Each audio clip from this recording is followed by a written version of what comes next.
अब से थोड़ी देर बाद वित्त मंत्री निर्मला सीतारमण देश का बजट पेश करेंगी। विपक्षी पार्टियों की क्या उम्मीद है? बातचीत के लिए हमारे साथ समाजवादी पार्टी के सांसद राजीव राय मौजूद हैं। सर, क्या उम्मीद बजट से है? क्योंकि वित्त राज्य मंत्री कह रहे हैं कि 2047 पर फोकस होगा, देश आगे बढ़े उस पर आधारित बजट होगा।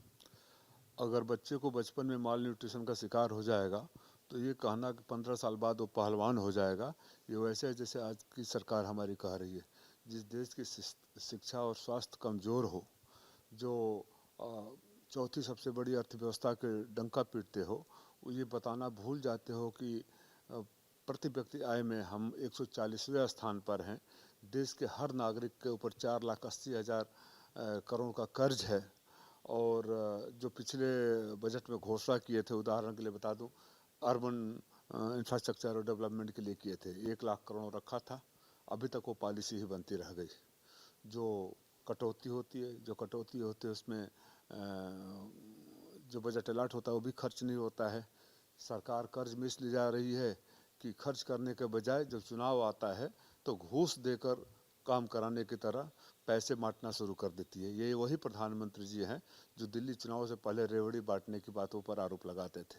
आज रेवड़ी नहीं, मिठाइयाँ घर पहुंचा रहे हैं पैसे के साथ।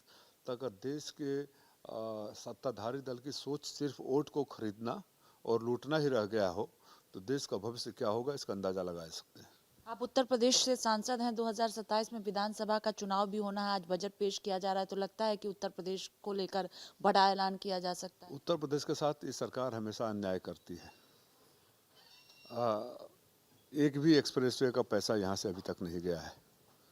कोई बड़ी पूर्वांचल में सबसे ज़्यादा है। पूर्वांचल के साथ ये लोग इतनी धोखा करते हैं कि कोई बड़ी इंडस्ट्री, कोई बड़ा संस्थान कुछ भी नहीं है। हमारे यहाँ ज़मीन है। मैं लगातार मांग कर रहा हूँ कि हमारे यहाँ के कैंसर के मरीज प्रधानमंत्री के क्षेत्र में जाकर ज़मीनों पर लेटे रहते हैं। हमारे यहाँ कैंसर का हॉस्पिटल खोल दीजिए।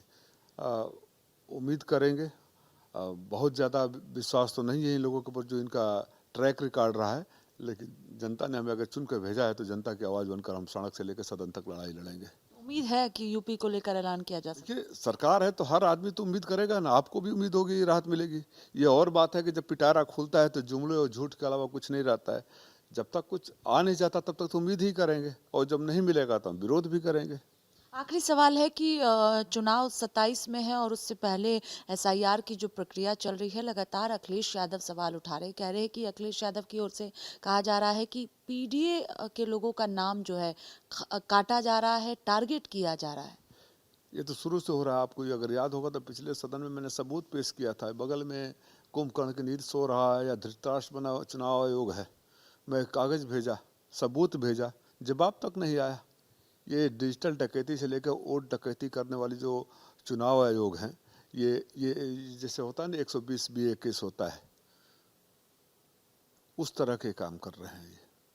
और जनता जवाब देगी। हम लोग जागरूक हैं। लेकिन अगर इस तरह का अगर नंगा नाच हो लोकतंत्र का लूटने का, तो देश के लिए भी दुर्भाग्यपूर्ण है। आखिरी सवाल है कि आपको लगता है कि बीजेपी टेंशन में है, इसी वजह से जो आरोप अखिलेश यादव के द्वारा लगातार लगाया जा रहा है? निश्चित रूप से जो उत्तर प्रदेश में हो रहा है, मंत्री को विधायक बंधक बना रहा है, तो कहीं हिंदुओं के ठेकेदार को शंकराचार्य आईना दिखा रहे हैं जो उनके साथ दुर्व्यवहार हुआ।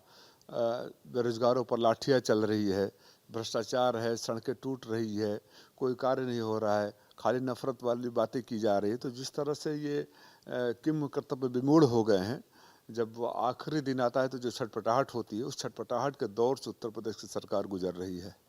बहुत शुक्रिया बातचीत के लिए। देखिए, साफ तौर पर कहना है कि उम्मीद ज़रूर है, विपक्षी पार्टियों को भी, समाजवादी पार्टी को भी उम्मीद है कि यूपी को लेकर कुछ बड़ा ऐलान वित्त मंत्री निर्मला सीतारमण द्वारा किया जा सकता है। कैमरा पर्सन सचिन के साथ स्वाति पाठक, भारत समाचार, दिल्ली।